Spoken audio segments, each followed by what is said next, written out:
la situation à l'Assemblée nationale, évidemment, le vote du budget va être extrêmement compliqué. Il faut savoir que le calendrier d'un projet de loi de finances, normalement, c'est très codifié, c'est écrit dans la loi organique sur les lois de finances. Donc il est écrit que ça doit être transmis au Parlement le premier mardi d'octobre. Et donc cette année, il tombe le 1er octobre. Alors pourquoi le 9 ? Parce qu'il y a eu la dissolution et que Emmanuel Macron a décrété une trêve olympique et a mis très longtemps à former un nouveau gouvernement. Et évidemment, Michel Barnier, lui, il arrive à Matignon. Il veut pouvoir avoir le temps de voir la situation, de définir quelle va être sa ligne politique exacte, est-ce qu'il va faire des hausses d'impôts, à quelle hauteur il va baisser les dépenses. Et donc il a besoin d'un petit peu de temps pour réfléchir. Le problème, c'est que le temps du débat parlementaire est très contraint. Il y a 70 jours et il faut que ça tienne avant la fin de l'année puisqu'on a besoin des crédits pour l'année prochaine à partir du 1er janvier.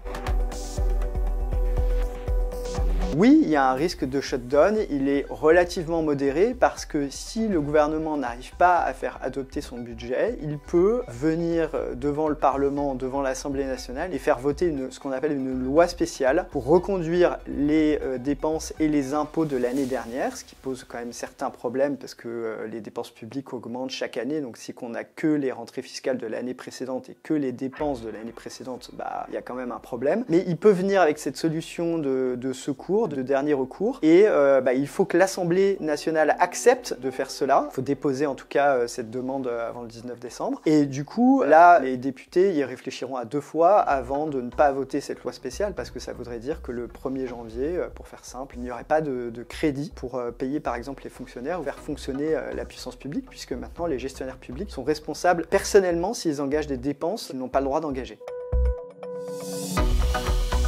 Ce qui est probable, c'est que le gouvernement doive en passer par un 49.3 s'il veut faire adopter son projet de budget. Et là, il est sous la menace d'une motion de censure qui serait adoptée par le NFP et par le Rassemblement national. Tout dépend un peu de l'attitude du Rassemblement national. Il faut savoir que si une motion de censure est adoptée au milieu de l'examen du texte, au milieu des lectures et sur une des 2 parties recettes ou dépenses du projet de loi finances et non pas la version finale, à ce moment-là, le gouvernement tombe, mais le projet de loi finances, lui, il va au Sénat et il revient un peu à l'Assemblée. C'est un peu l'espoir du président de la Commission des finances La France Insoumise, Éric Coquerel. Lui, il espère que ce sera cette configuration qui va se matérialiser et à ce moment-là, il pense que Emmanuel Macron n'aura d'autre choix que de nommer un gouvernement Nouveau Front Populaire et du coup, qui pourra reprendre la copie qui sera amendée en Commission des finances, qui n'est pas le texte repris en hémicycle, il faut s'accrocher. Mais lui, il espère que cette version-là, où il pense avoir une majorité pour faire adopter un texte qui serait compatible avec les orientations du Nouveau Front Populaire. Et il espère que si Castex sera nommé à Matignon, il pourra reprendre ce texte. D'où l'enjeu